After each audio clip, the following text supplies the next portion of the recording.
Hello, a very warm welcome from all of us. You're watching One TV News at 5. I'm Yanni Moutsios. Here are today's top stories. The European Commission is about to propose a new package of sanctions against Russia, including a possible embargo on buying Russian oil. New energy routes for Europe and the Balkans. Alexandroupolis in northeastern Greece becomes an LNG hub. The President of the European Council, Charles Michel, attended the inauguration of the new liquefied natural gas terminal station.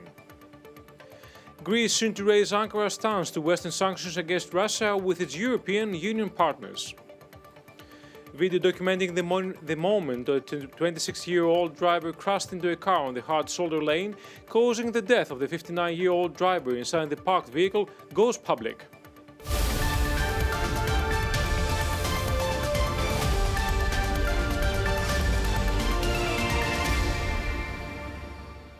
The European Commission is expected to propose a sixth package of European Union sanctions this week against Russia over its 24 February invasion of Ukraine, including a possible embargo on buying Russian oil.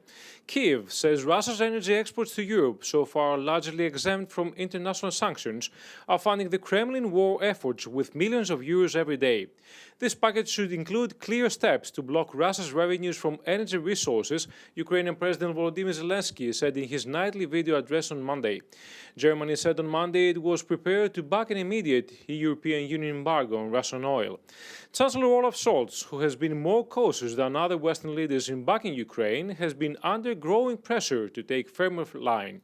Scholz vowed sanctions will not be lifted until Russian President Vladimir Putin signs a peace deal with Ukraine that Kiev can support in an interview with German public television.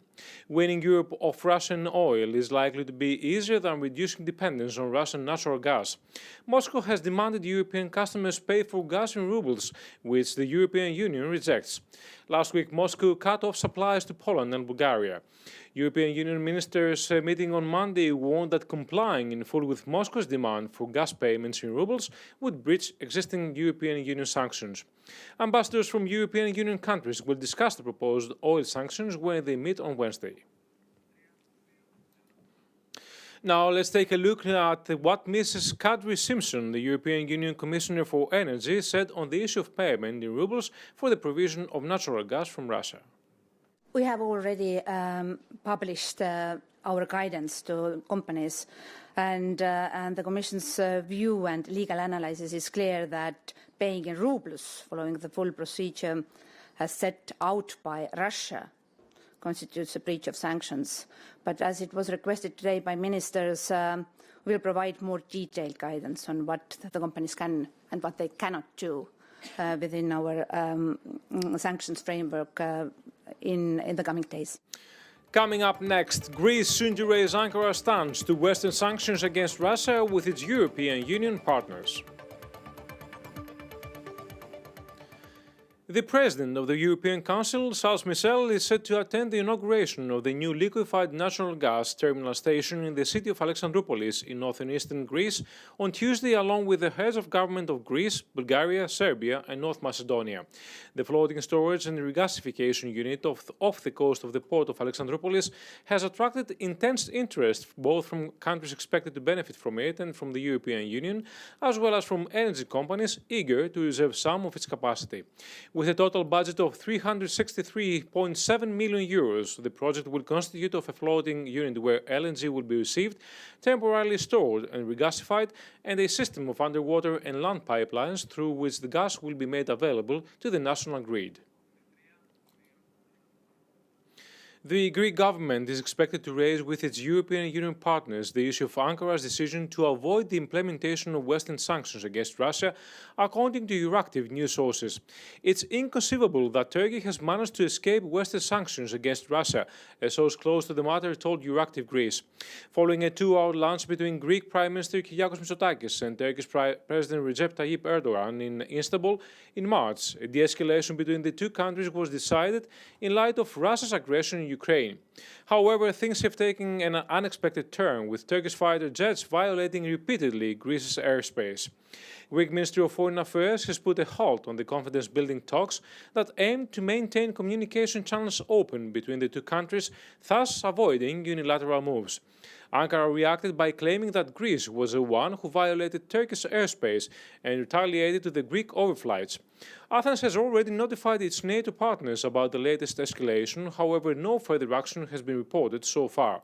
Turkey has not aligned with the European Union sanctions on Russia, though it is expected to comply with the European foreign policy decisions as a prerequisite for the entry talks to the European Union that commenced more than a decade long ago.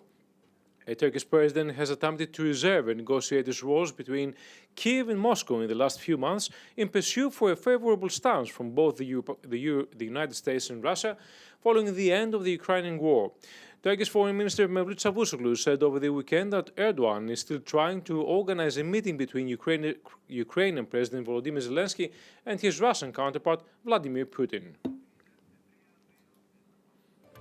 More to come, video documenting the moment a 26-year-old driver crashed into a stopped car on the hard-shoulder lane, causing the death of the 59-year-old driver inside the parked vehicle, goes public. Greece is gaining significant strategic prominence, the newly appointed United States ambassador to Athens, George Shounis, stated in an event in New York on Monday, where he hailed Greece's response to the war in Ukraine. As you know, the Prime Minister of Greece is visiting the United States in a few weeks.